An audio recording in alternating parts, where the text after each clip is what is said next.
Hello friends. Let's start the video with a question. Last year, two of my friends bought apartments in Bangalore. Both bought 3 BHK apartments in the same locality with a built up area of around 1500 square feet.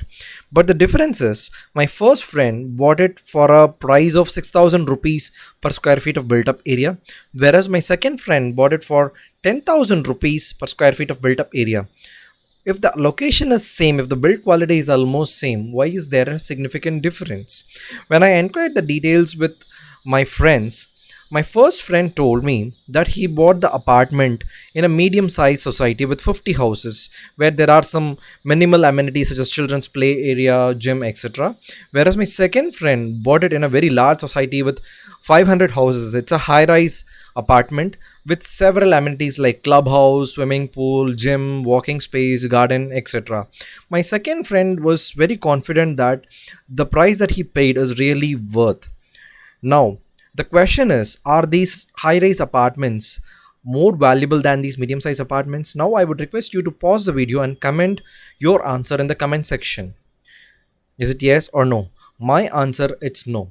Let's look at it why we say so. Welcome back to Make Smart Decisions. Our objective is to explain complex topics in a much simpler language. If you like the video, consider subscribing to our channel. Now, coming to our video.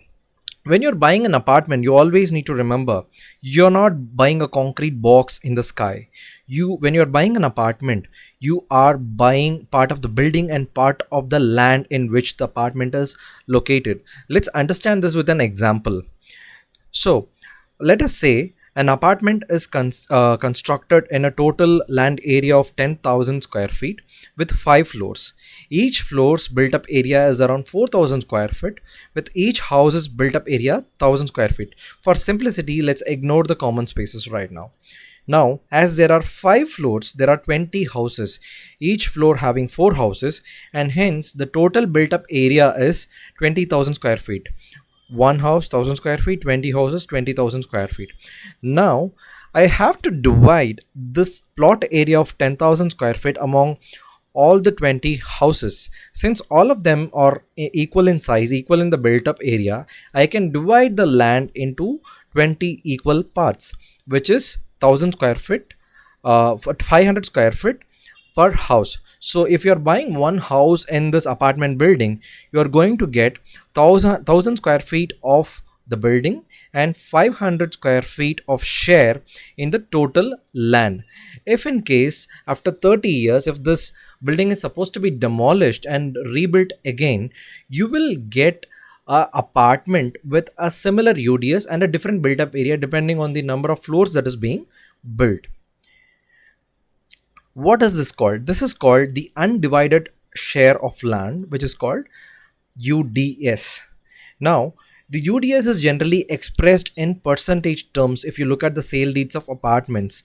So it is expressed as a percentage of the total built up area. In this example, we have 1000 square feet of built up area per house, which has 500 square feet of share in the land, which amounts to 50% of UDS in the built up area. Now, as you all understood right now, each apartment consists of two parts, one the building, the other one is the land, which is the undivided share. If you think long term, building is an asset that depreciates. The value of the building goes down, as time progresses, whereas land is an appreciating asset. As time progresses, the value of land per square feet is going to increase. This is a very important criteria while you are purchasing the apartment. Now, coming to our friend's story, with more number of floors with per unit area, the number of houses and the built up area is going to increase. Let's say in the same example, we have around of 10,000 square feet of land area. If you are constructing 10 floors, the amount of 10 floors and 40 houses, the amount of share of land that is going to each house will reduce from 500 square feet to 250 square feet. Hence, more houses, more floors per unit area means your UDS is going to decrease. Hence, you can see in medium sized society with limited number of floors with lesser houses, you can see higher UDS, undivided share.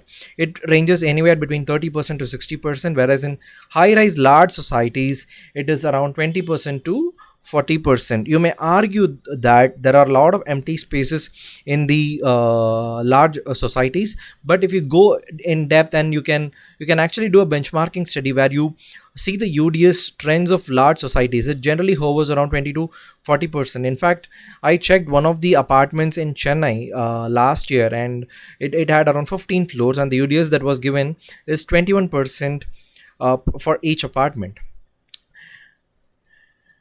Now you can see that my first friend got 40% of UDS, which is 600 square feet of land, 40% of the total built up area, which is 1500 square feet. Whereas my second friend got a UDS of 25%, which is 375 square feet of the 1500 square feet built up area. So my friend won for the price that he paid. He got 1500 square feet of building plus 600 square feet of land, while my second friend got only 300 square feet of land with 1500 square feet of building. As you know by now, the land area is the one that appreciate, whereas the building value depreciates. Hence, definitely my friend one got much better value for money than my second friend. So over a period, so as the apartments, the buildings value decreases and the land value increases, the resale value of this apartment will go down, whereas the resale value of this apartment will not go down as much as this one. Now, what is the learning for us? When you're buying a real estate, especially apartments, you must look into the UDS, and you should not only pay for the built up area. UDS is a very, very critical thing that you need to look into when you're valuing a flat or apartment. Many builders say that UDS is not important and it is only important only after 20 years. No, I have a difference of opinion. This is one of the significant components of an apartment that contributes to the value. In the next set of videos, we will understand how to value real estate over and beyond the conventional models of rental yield method, land and building method. We will get into the principles of intrinsic valuation, and using a discounted cash flow methodology, we will value a apartment. Hope you like this video. Please give us a thumbs up, consider subscribing to our channel, and please share it with your friends if you find it useful. Thank you very much.